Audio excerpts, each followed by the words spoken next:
What's up, guys? Welcome back to Bimmer PhD. I'm your host, Tim, and today I want to show you the insides of an oil filter housing assembly on an N57 diesel. This is on your 2017 BMW X5 diesel, and Ryan here took apart the intake manifold so that we can access the oil filter housing. That's what the customer had authorized us to do. If you remember from my other video, we had found a large coolant leak underneath the intake manifold, which was made out of composite plastic. We're going to be replacing that with an aluminum part, but we found the aged plastic of the oil filter housing discolored, the same color as the coolant extension. So let's see what Ryan has to tell us about the oil filter housing assembly. Here's your oil filter housing assembly. This is actually substantially more intricate than one on most gasoline engines. This piece you're seeing on the outside is actually the transmission cooler.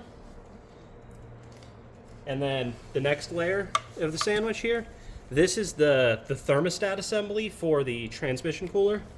And it routes coolant through one side and the transmission fluid through the other, and then it has a thermostatic valve that opens and closes in order to control the actual flow so that it's not overcooling the transmission or not opening frequently enough. And then if you flip it over, it's got a sandwich plate that goes onto the block that has your seals built into it. And then on the back side, you have this plate which is connected to, it's screwed in here and here, and that's connected to this, which is the oil cooler, which is mounted directly to the block. So there's a lot of heat flowing through this whole thing because it's getting hot oil straight out of the motor. So this is absorbing a lot of heat, this is absorbing a lot of heat. And when you order this assembly, it only comes like this.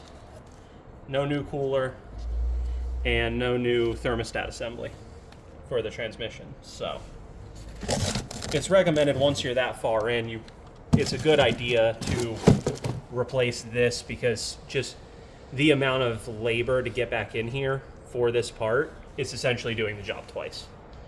And it's a functional part of the cooling of the transmission since it's using coolant to cool the transmission fluid. So the service to the transmission up and coming should be prioritized because, you know, now that left the coolant, it did slightly overheat the transmission fluid and it is due for service now.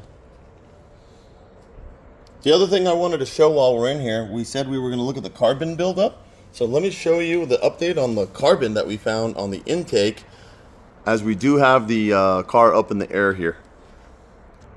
All right, let's see what we see. Wow. Imagine if your lungs look like that.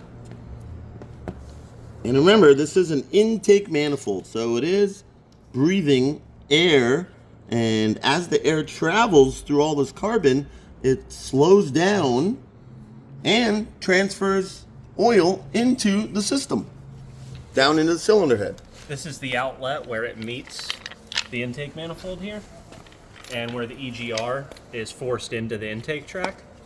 This thing's really thick. It's really kicked on and I'm trying to get a good view.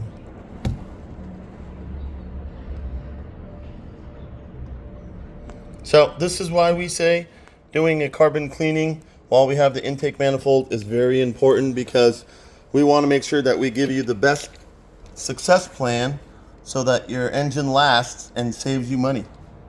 Because nobody's excited about auto repair coming into the shop. So we want to make sure that it's repaired right the first time, as that matches our mission statement, which is quality without compromise. All right, guys, thanks for watching. Don't forget to like and subscribe.